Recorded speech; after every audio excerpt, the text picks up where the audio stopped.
Assalamualaikum warahmatullahi wabarakatuh. Saya Al-Qadri Asri Putra, dosen Departemen Teknik Lingkungan Universitas Andalas. Pada kesempatan ini saya akan menampilkan video praktek mengajar yang saya lakukan pada mata kuliah Hidrologi Lingkungan, yang pada video ini sudah masuk pada pertemuan kelima. Pada pertemuan kelima ini akan membahas mengenai intensitas curah hujan yang merupakan salah satu topik penting dalam analisis hidrologi. Dalam pertemuan sebelumnya, mahasiswa telah mempelajari konsep dasar hidrologi serta instrumen apa saja yang dapat digunakan dalam pengukuran meteorologi maupun hidrologi. Pada pertemuan 5 ini, data yang telah didapat itu dimanfaatkan dan diolah sebagai dasar dari berbagai perencanaan yang akan digunakan pada bidang teknik lingkungan. Yang karena itu di sini kita ada praktek berupa penerapan studi kasus, dan mahasiswa diwajibkan untuk melakukan presentasi setiap minggunya.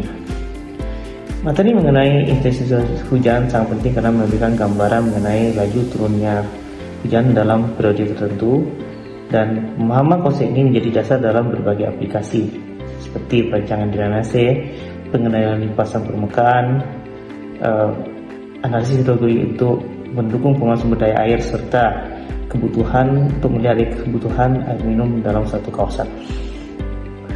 Melalui buku ini diharapkan mahasiswa mampu memahami konsep intensitas curah hujan, melakukan perhitungan intensitas curah hujan, serta menjelaskan penerapannya dalam permasalahan teknik lingkungan.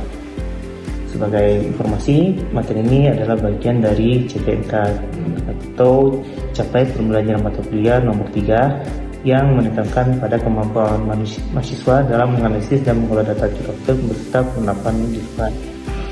Baik, berikut video praktek mengajar saya. Assalamualaikum warahmatullahi wabarakatuh.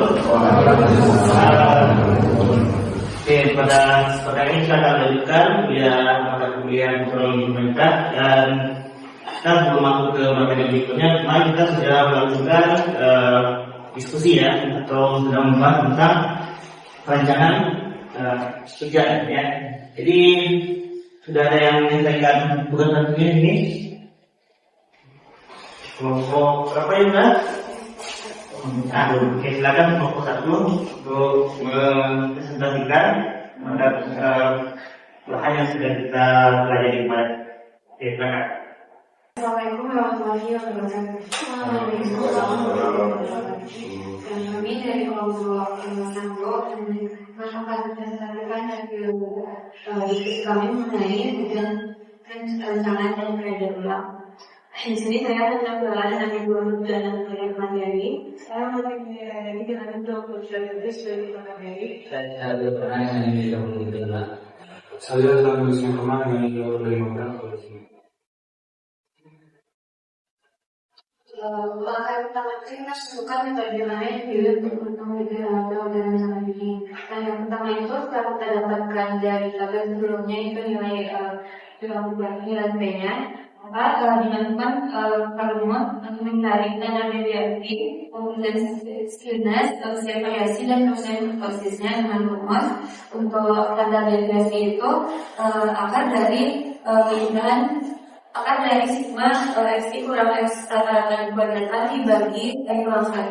Untuk koefisien variasinya itu f atau standar deviasi yang didapatkan tadi dengan x rata-rata. Untuk koefisien skewness-nya itu n atau jumlah data dikali sigma dari x kurang x n dipangkat 3 dibagi n kurang 1 dikali n kurang 2 dan n dipangkat 3. Untuk CK itu n kuadrat dikali sigma dari x kurang x pangkat 4 dibagi n kurang 1 kali n kurang 2 kali n kurang 3 dikali standar deviasinya di pangkat 4. Setelah dimasukkan ke perhitungan, didapatkan untuk S-nya itu 76,40, untuk CS-nya itu 2,87, untuk CV-nya itu 0,44 dan CK-nya itu 12,92. Selanjutnya akan dilakukan oleh kemudian nanti itu dilakukan pengujian metode distribusi. Nah, dari nilai CS, CK, dan CV yang telah diberi tadi, lakukan pengujian dengan menyampaikan pada syarat-syarat berikut. Nah, pada distribusi normal, hasilnya itu tidak memenuhi. Kemudian untuk pada distribusi normal juga, pada persyaratannya pun tidak memenuhi. Pada distribusi kabel juga tidak memenuhi. Maka distribusi yang digunakan adalah log person B3. Nah, itu Alasannya menyebabkan nilai KDR karena metode yang digunakan dalam metode allocation tipe 3, jadi dilihat nilai KDR dari tabel periode ulang, di mana KDR itu sendiri 2,87. Jadi di tabel periode ulang itu nilainya 2,8 dan 2,9. Jadi dilakukan interpolasi untuk mendapatkan nilai KDR dari 2,87. Dan untuk pada periode ulang di R2 itu min 0,39 dan min 5 itu adalah 0,45, R10 itu 1,20 dan di R25 itu ada 2,28 dan untuk di R50 ada 3,13 dan di R100 ada 4,66. Berarti kalian misalnya kan bukan hanya Baik, langkah berikutnya adalah menentukan ujian ada KDR. Dengan rumuskan KDR ialah bahwa S-nya rata ditambah dengan KDR dan dikali dengan verifikasi. Setelah dilakukan perhitungan, maka didapatkan hasil sebagai berikut dengan variabel K dengan periode ulang 2 sebesar menjadi 0,9, periode ulang 5 sebesar 0,45, periode ulang 10 sebesar 1,20, periode ulang 25 sebesar 0,28, periode ulang 50 sebesar 3,3 dan periode ulang 100 sebesar 4. Selanjutnya ada variabel SK dengan 1 mm dengan nilai periode ulang SK. Selanjutnya ada nilai SK dengan 1 mm dengan nilai periode ulang pada 2 sebesar 142,9, periode ulang 5 sebesar 206,18, periode ulang 10 sebesar 263,79. Periode ulang 5 sebesar 346,1 dan periode ulang 50 sebesar 411,23 dan periode ulang 1 sebesar 477,93. baik, ini kan dapat menyampaikan perjalanan dari yang dengan jaya untuk awal itu berkan. Sebelum saya melanjutkan, ada yang pertanyaan dari yang lain? Mengenai verifikasi pokok tadi.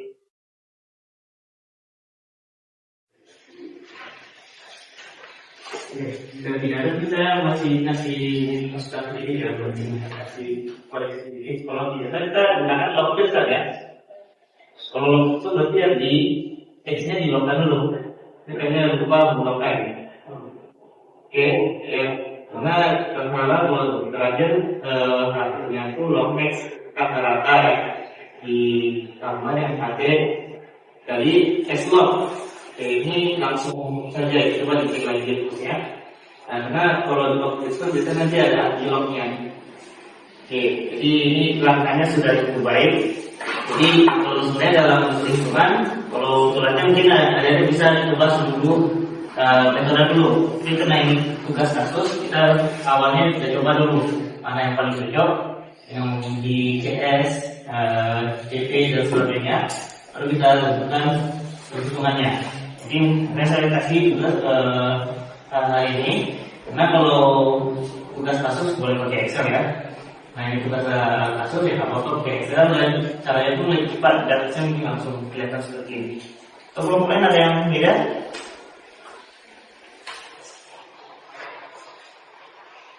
Oke, jadi ada mungkin saya tunjukkan dulu ya.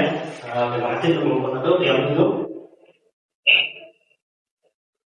pada pertemuan beberapa 5 ya, kita akan melaksanakan ini topik tentang intensitas curah hujan dan negatif ini katanya menggunakan dinamika presipitasasi. Nah, untuk pertemuan ini masuk ke kriteria. Jadi juga ada untuk belajar ini agar bisa mengetahui bagaimana cara mengukur intensitas curah hujan dan minimal bisa membuat tabel ini ya. Oke. Jadi nanti target kita dari sini adalah adik-adik bisa tahu apa itu intensitas curah hujan, kemudian bagaimana mengolah data curah hujan menjadi data intensitas. Oke, sebelum kita masuk, nah, ada yang tahu sebenarnya apa itu intensitas curah hujan? Ada yang tahu? Yang tahu? Siapa tahu apa itu? Ini Pak.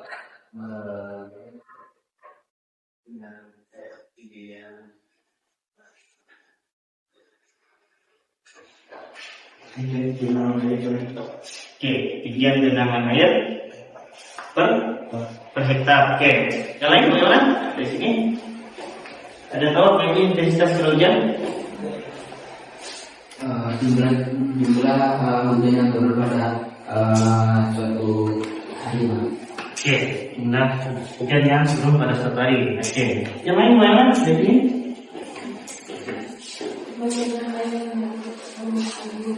Oke, banyaknya air yang bertabung. Oke, sebenarnya kalau kita mempelajari intensitas hujan itu akan mirip dengan curah hujan. Tapi intensitas ini sebenarnya adalah ya, sebenarnya gambarnya ada hujan yang jatuh, berapa lama dia jatuh. Oke, jadi secara matematis kita bisa mengatakan intensitas curah hujan adalah curah hujan yang turun dalam waktu tertentu. Oke, biasanya kita bisa menggunakannya dalam bentuk jam. Jadi waktu sini ada berapa lamanya hujan. Ini nanti sudah pelajari sebelumnya ya. Kalau orang di stasiun itu hujannya ada waktunya. Saya kalau di stasiun itu dia karena mengamati ya, hujannya berapa jam dicatat. Oke, membagi curah hujan dengan waktu itu yang disebut dengan intensitas curah hujan. Oke, jadi waktunya itu ya. Kalau untuk secara prakteknya, biasanya tugas di stasiun dia akan mencatat berapa lama waktunya. Terus saya juga pelajari sendiri di hari saya juga ini hujan nih berapa lama hujannya. Terus di kira-kira berapa ketinggiannya kadang-kadang dibagi dengan waktu. Oke. Jadi apa gunanya kita menggunakan ini?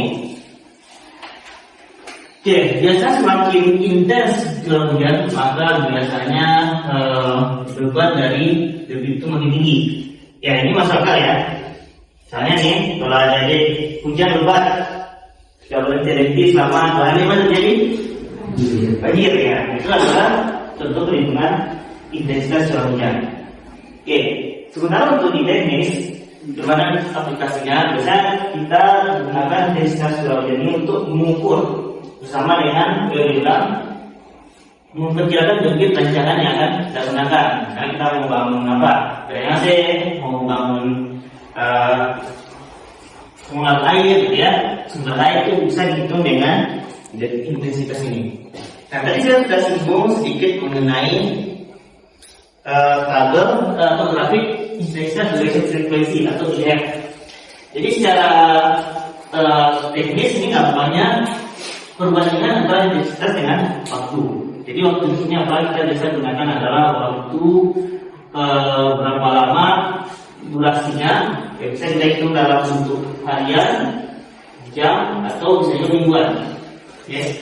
Kemudian kita bisa memperkirakan jika waktu intensitas curahnya demikian, jika waktunya demikian, waktu hujannya demikian, kita tahu berapa intensitas curah hujannya. Nah, jadi kenapa kita membuat ini? Karena setiap daerah ini kita sudah pelajari ya, hidrologi itu tidak sama antara satu daerah dengan yang lain. Oke, mari kita pelajari di DAS. Kalau kita misalnya di daerah sini, kita ukur ini ada hujan, belum tentu itu akan sama dengan daerah hasil lain atau data lain. Nah itu mengapa kalau ada fenomena di kampus kita di Mumanis hujan, tapi kalau kita pergi ke daerah kota ya, nggak hujan. Itu ada pengaruh dari aspek geografi itu. Oke. Jadi kalau kita tidak bisa memodelkan, maka kita akan sulit untuk melakukan perancangan ke depan. Oke. Kemudian bagaimana cara kita menghitung intensitas ini? Nah, intensitas itu sebenarnya ada beberapa metode ya. Jadi ada kurang satu lagi, ini harusnya ada fundraise, saya nggak masukkan. Ya, tapi kita di sini akan fokus ke penggunaan rumus monobe. Nah ini yang rumus yang bisa langsung pakai. Oke, pertama ada rumus bahwa ini biasanya menggunakan rumus kasih juga ya, ini menggunakan A dan D. Jadi kita belum cari A dan D dari X dulu. Oke, kemudian rumus yang ini yang pertama ya, dengan bahwa seperti dia menggunakan logaritma. Kemudian rumus Pythagore ini mirip dengan bahwa tapi dia menggunakan pendekatan menjadi berbeda. Nah kalau terakhir ada rumus monobe. Nah kalau monobe ini artinya kita hanya membagi waktu dengan curah hujan dengan tanggal tertentu. Oke, kita lihat dulu rumus Talbot. Jadi kalau Talbot itu sama A dibagi dengan B tambah B. Nah A ini dari mana datangnya? Ini intensitas curah hujan harian. Ini ada intensitas curah hujan, kemudian lama per harinya. Jadi kita punya data per waktu. Oke, hari ini berapa jam, hari ini berapa jam. Ini memang perhitungan statistik ya. Jadi kita dapat nilai A dan B. Oke. Kemudian rumus Sherman. Nah, Sherman ini sama dengan tahun tadi.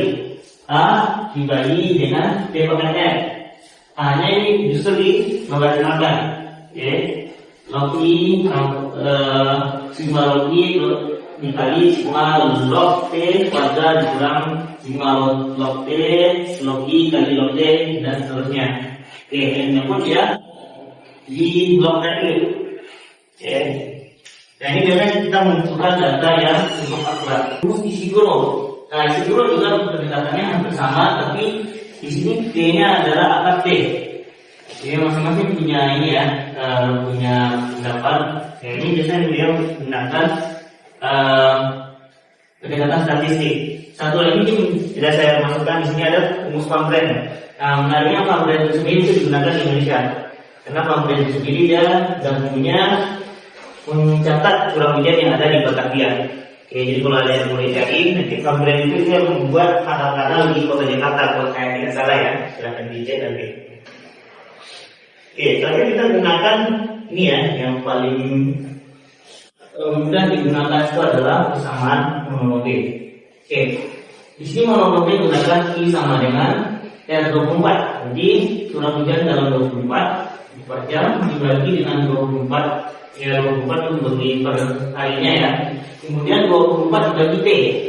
T adalah tamat hujannya.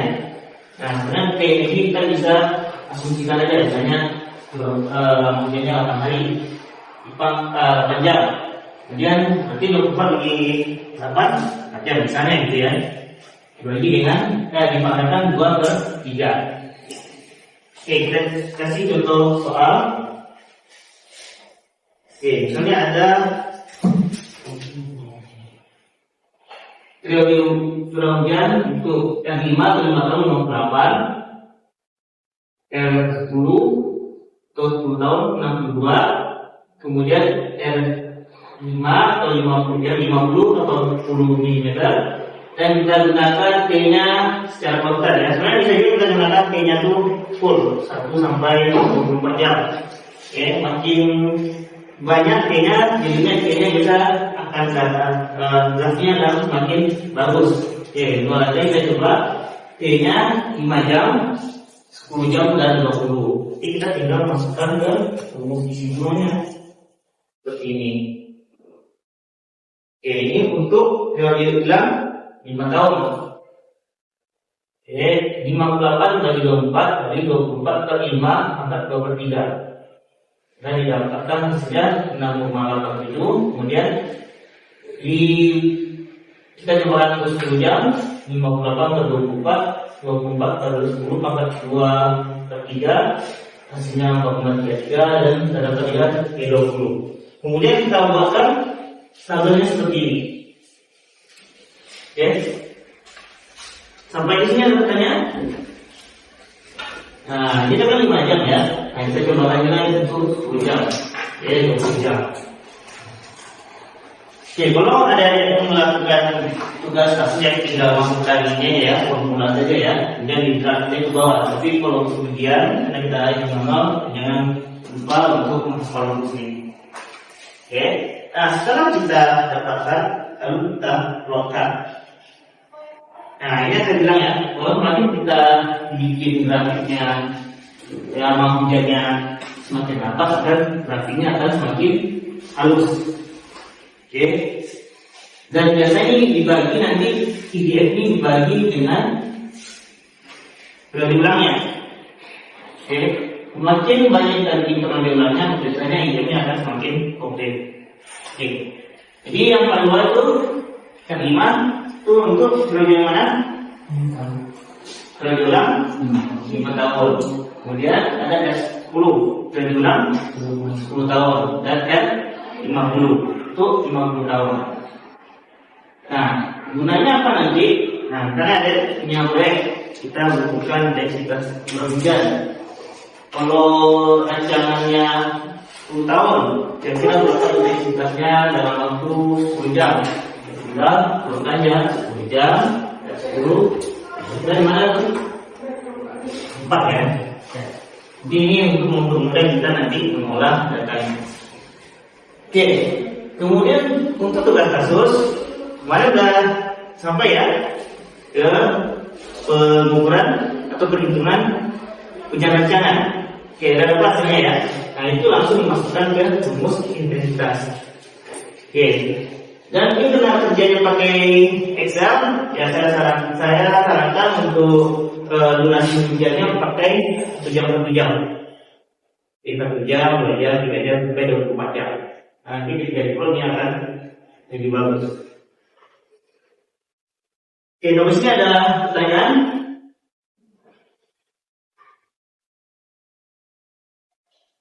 Ada pertanyaan untuk perhitungannya? Saya tidak ini ya. Nampak ya? Oke. Nah, selanjutnya ini gimana kita akan bisa menggunakan data intensitas ini? Terutama di teknik lingkungan. Jadi setelah kita penjelasan tentang bagaimana kita menggunakannya ya. Jadi kalau kita udah ada proyek mengenai suatu infrastruktur air, kita butuh data, kita tinggal import aja. Dan ada waktunya, ada intensitas. Kita dapat daerah tersebut ini data intensitasnya. Oke. Kemudian untuk selanjutnya biasanya kita menggunakan rumus rasionalitas. I sama dengan I data. Ini biasanya udah belajar di limpasan ya. C itu adalah koefisien limpasan. Ini tergantung dari jenis tata guna lahannya. Kira-kira jenis tata guna lahan yang digunakan berapa? Atau di sekitar kita apa aja lahan digunakan? Perumahan, oke ya. Ada lagi? Apa? Peternakan ya, pertanian ya. Peternakan dan pertanian. Apa lagi? Apa? Hutan, oke, hutan, oke. Apa lagi? Jadi kalau untuk infrastruktur jalan masuk nggak? Oke. Jadi ini semua tergantung dari tata lahan. Jadi kalau di perhitungan bahkan bisa kita kan dulu berapa persen lahan untuk pertanian, perumahan, hutan dan sebagainya. Nanti di rata-rata dapat C untuk satu kawasan. Nah intinya ini kita gunakan intensitas yang kita gunakan. A-nya apa? A-nya adalah daerah. Kalau ada di tugas kasus, A-nya kita gunakan adalah luas sedang ya. Oke. Ini dapatkanlah jadinya. Nah setelah dapat lebih, barulah kita bisa gunakan untuk merancang ya macam-macam. Kalau kita dapat lebih, kita untuk rancang misalnya rancang drainase. Kita belajar minggu 2 ya. Di minggu 2 kita ada belajar geometris ya. Nah itu sana larinya nanti. Oke. Kira-kira ada pertanyaan seperti ini dan mungkin tugasnya jelas ya. Kita tugasnya lanjut ke tugas kasus seperti tadi saya sudah sebutkan dan mencoba dengan data yang ada digunakan. Kemudian ini akan masuk juga untuk bahan ujian nanti. Oke, ada pertanyaan seperti ini?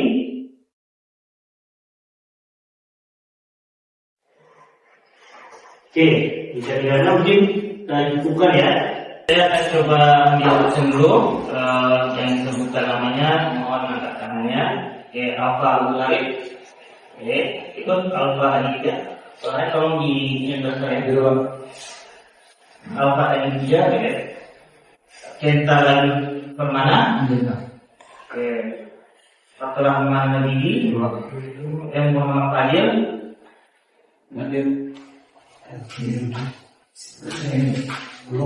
Muhammad Fadil Anwar,